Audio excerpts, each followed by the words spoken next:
भाग्य का लिखा कभी नहीं मिटता। ये एक पंडित और यमदूत की कहानी है। दोस्तों, कहानी को ध्यानपूर्वक सुनिएगा, बहुत ही अच्छी कहानी है। जय श्री कृष्ण। दोस्तों, एक समय की बात है। किसी गांव में एक बहुत ही ज्ञानी पंडित रहता था।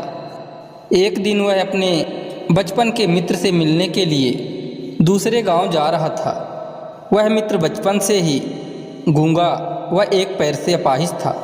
मित्र का गांव काफ़ी दूर था। रास्ते में और भी कई छोटे छोटे गांव पड़ते थे।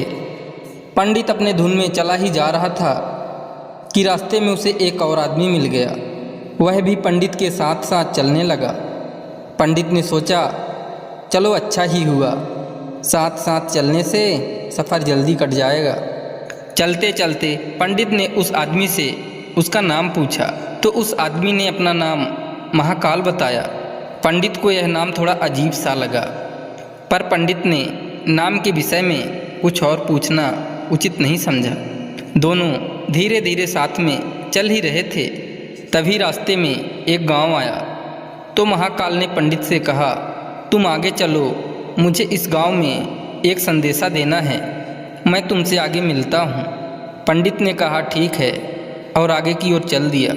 तभी ही गांव में खबर फैली कि एक व्यक्ति को भैंसे ने मार दिया है। जैसे ही भैंसे ने उस व्यक्ति को मारा, ठीक थोड़ी ही देर में महाकाल आ गया। फिर चलते चलते दोनों एक दूसरे गांव के बाहर पहुंचते हैं, जहां पर एक छोटा सा मंदिर बना था। ठहरने की व्यवस्था भी अच्छी लग रही थी। पंडित के मित्र का भी गांव वहां से दूर था और रात्रि भी होने वाली थी।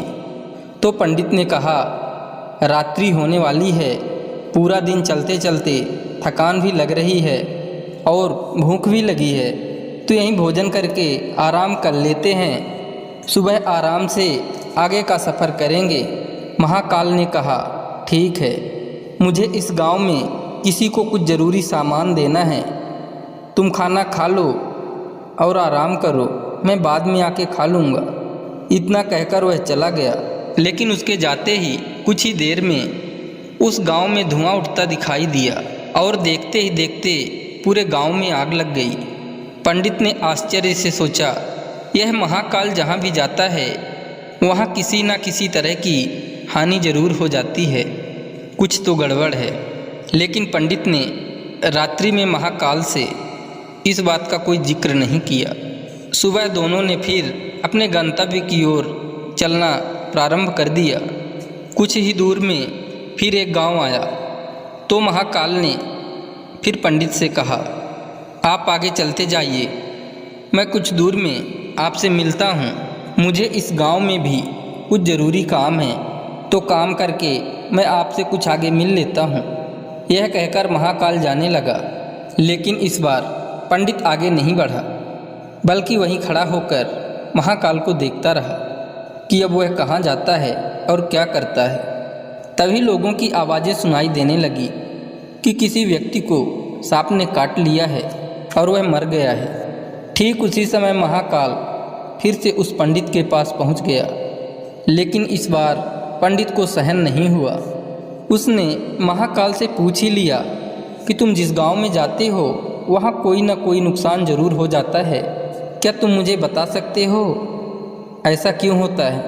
तो महाकाल ने जवाब दिया, पंडित जी, आप तो मुझे बहुत बड़े ज्ञानी मालूम पड़े थे, इसीलिए मैं आपके साथ चलने लगा था, क्योंकि ज्ञानियों का संग बहुत अच्छा होता है, परंतु आप अभी तक समझ नहीं पाए मैं कौन हूँ। पंडित ने कहा, मैं समझ गया हूँ, लेकिन मुझे कुछ शंका है। अगर आप ही अपना उपयुक्त परिचय दे दें तो मुझे आसानी होगी। तो महाकाल ने जवाब दिया, मैं यमदूत हूँ और यमराज की आज्ञा से उन लोगों के प्राण हरण करता हूँ जिनकी आयु पूर्ण हो चुकी है।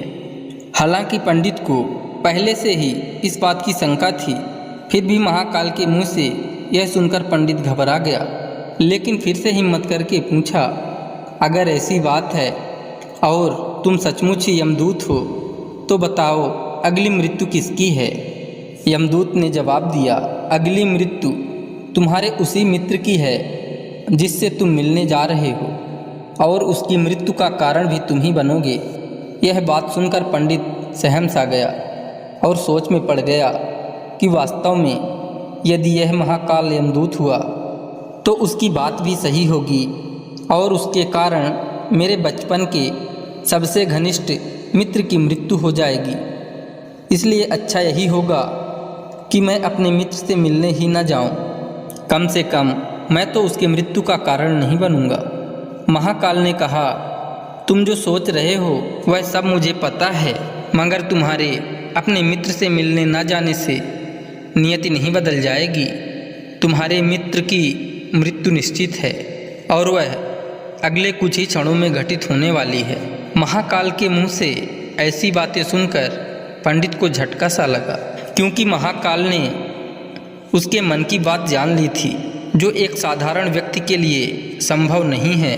अब पंडित को विश्वास हो गया कि यह महाकाल सचमुच में ही यमदूत है, इसलिए वह मित्र के मृत्यु का कारण न बने, इस कारण वह पीछे की ओर मुड़ा और अपने गांव की ओर जाने लगा। परंतु जैसे ही पंडित मुड़ा, उसका मित्र तेजी से उसकी ओर आता दिखाई दिया, जो पंडित को देखकर अत्यंत प्रसन्न दिख रहा था।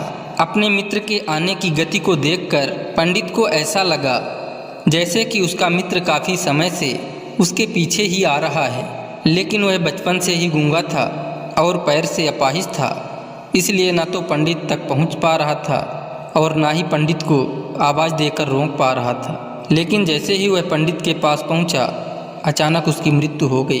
पंडित हक्का बक्का होकर महाकाल की ओर देखने लगा, जैसे कि वह पूछना चाह रहा हो कि आखिर क्या हुआ। महाकाल ने पंडित के मन की बात समझ गया और बोला, तुम्हारा मित्र पिछले गांव से ही पीछे पीछे आ रहा था, लेकिन वह अपाहिज और गूंगा होने की वजह से तुम तक नहीं पहुंच सका। उसने अपनी संपूर्ण ताकत लगाकर तुम तक पहुंचने की कोशिश की, लेकिन बुढ़ापे में बचपन जैसी ताकत नहीं होती, इसलिए हृदयाघात के कारण तुम्हारे मित्र की मृत्यु हो गई। क्योंकि तुमसे मिलने के लिए वह अपनी सीमाओं को लांघते हुए तुमसे मिलने के लिए पीछे पीछे भाग रहा था, इसलिए अपने मित्र के मृत्यु का कारण तुम ही बने। अब पंडित को विश्वास हो चुका था कि सचमुच में महाकाल एक यमदूत है और उसका कार्य जीवों के प्राण हरना है। पंडित एक ज्ञानी व्यक्ति था, इसलिए यह भी जानता था कि मृत्यु पर किसी का बस नहीं चलता। सभी जीवों को एक न एक दिन तो मरना ही है। यही सोचकर उसने अपने आप को संभाल लिया, लेकिन अचानक पंडित के मन में स्वयं की मृत्यु के बारे में जानने की इच्छा हुई। इसलिए उसने महाकाल से कहा, जब मृत्यु मेरे मित्र की होनी थी तो तुम शुरू से ही मेरे साथ क्यों चल रहे थे? महाकाल ने जवाब दिया, मैं तो सभी के साथ चलता हूँ और हर क्षण चलता रहता हूँ, किंतु लोग पहचान नहीं पाते, क्योंकि लोगों के पास अपनी समस्याओं के अलावा किसी और व्यक्ति, वस्तु या घटना के संदर्भ में सोचने व उसे देखने समझने का समय ही नहीं होता। तो पंडित ने कहा, क्या तुम बता सकते हो मेरी मृत्यु कब और कैसे होगी? तो महाकाल ने कहा, हालांकि किसी सामान्य जीव को यह जानना उपयुक्त नहीं है, क्योंकि कोई भी जीव अपनी मृत्यु के बारे में जानकर दुखी ही होता है, लेकिन तुम ज्ञानी व्यक्ति प्रतीत होते हो और अपने मित्र की मृत्यु को जितनी आसानी से सहन कर लिया है, उसे देखकर लगता है तुम अपनी मृत्यु के बारे में जानकर भी दुखी नहीं होगे। तो तुम्हारी मृत्यु आज से ठीक 6 महीने बाद आज के ही दिन किसी दूसरे राज्य में फांसी लगने से होगी। और सबसे आश्चर्य की बात यह होगी कि तुम स्वयं खुशी से फांसी को स्वीकार कर लोगे। इतना कहकर महाकाल जाने लगा, क्योंकि महाकाल के पास पंडित के साथ चलते रहने का अब कोई कारण नहीं था। पंडित भी अपने मित्र की यथाशक्ति कर्मकांड करके अपने गांव चला गया, लेकिन कोई व्यक्ति कितना भी ज्ञानी क्यों न हो, अपनी मृत्यु की बात जानकर व्यथित तो होता ही है और मृत्यु से बचने के लिए कुछ न कुछ करता ही है। सो पंडित ने भी किया, क्योंकि पंडित विद्वान था, इसलिए उसकी ख्याति उसके राज्य के राजा तक थी। तो पंडित ने सोचा, राजा के पास तो कई ज्ञानी मंत्री होते हैं, तो मेरी मृत्यु से संबंधित समस्या का कोई न कोई हल निकाल ही लेंगे। तो पंडित यह सोचते हुए राज दरबार में पहुंच जाता है और राजा को सारा वृत्तांत सुनाया। राजा ने अपने मंत्रियों को बात बताई और उनसे सलाह मांगी। अंत में सभी ने विचार विमर्श करके कहा, अगर पंडित की बात सही है तो उसकी मृत्यु भी 6 महीने के बाद ही होगी, लेकिन मृत्यु तब होगी जब वह किसी दूसरे राज्य में जाएगा। यदि वह दूसरे राज्य में जाए ही ना तो मृत्यु भी नहीं होगी।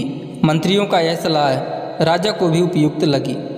तो पंडित के रहने की व्यवस्था महल में कर दी गई और राजा के आदेश के बिना उस पंडित से किसी को भी मिलने नहीं दिया जाता था।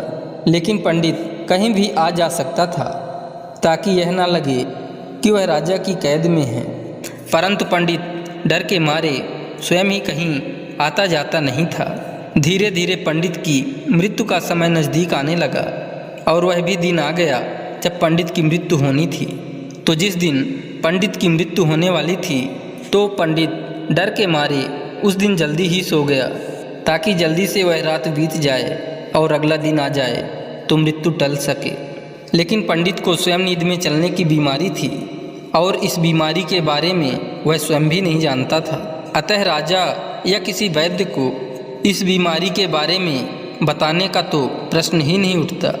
पंडित अपनी मृत्यु को लेकर बहुत चिंतित था और नींद में चलने की बीमारी तभी आती है जब नींद ठीक तरह से न हो पा रही हो। तो उसी रात पंडित को नींद में चलने का दौरा पड़ा। वह उठा और महल से निकलकर अस्तबल में गया।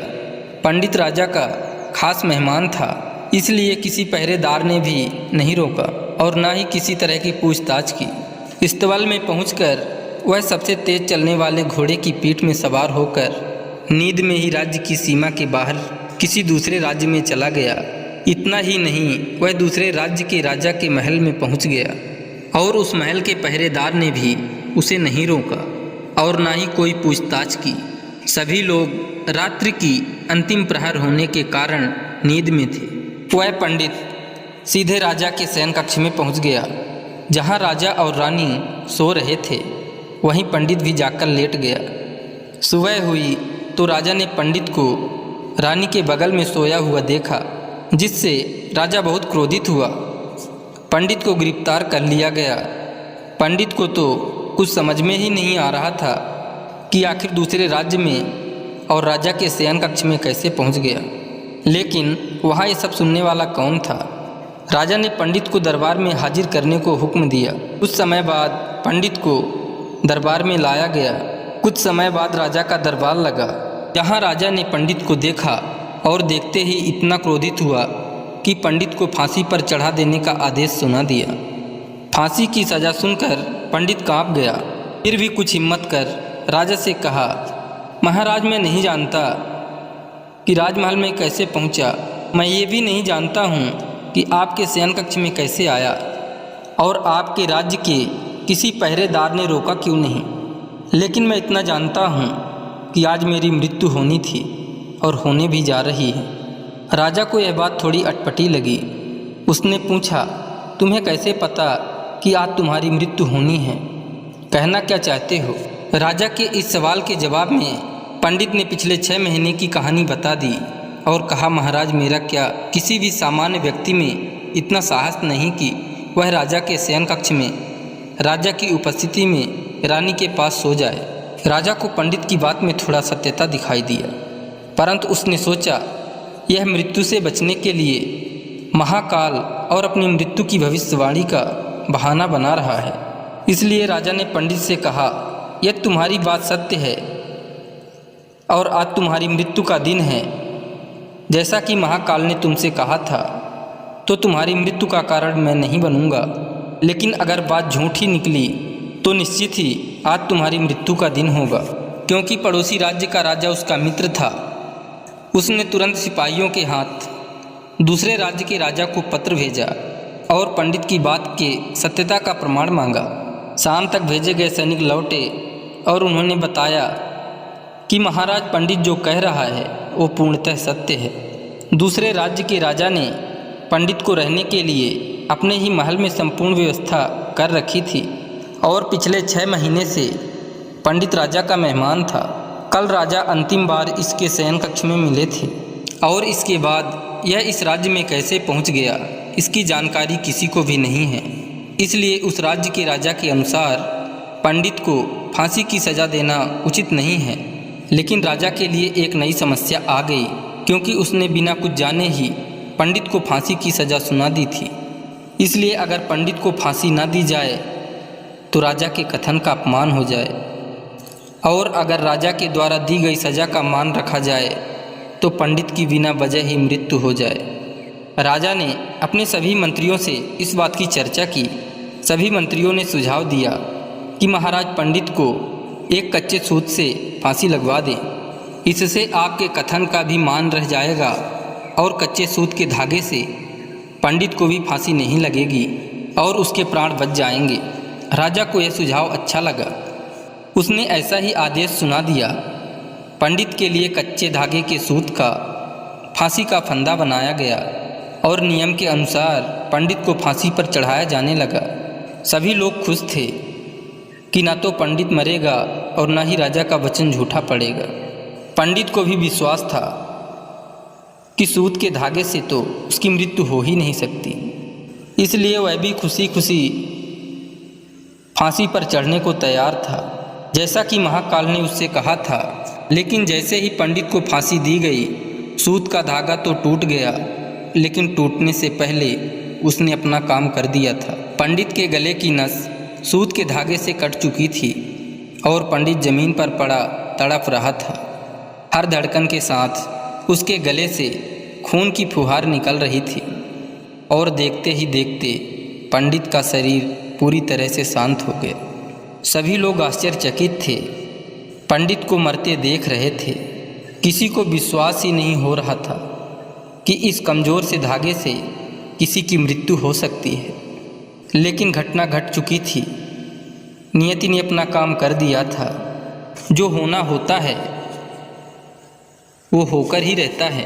हम चाहे जितनी भी सावधानियां बरतें, जितना भी उपाय कर लें, लेकिन हर घटना और घटना का पूरा प्रणाली पहले से ही तय होता है, जिसे हम थोड़ा सा भी इधर उधर नहीं कर सकते।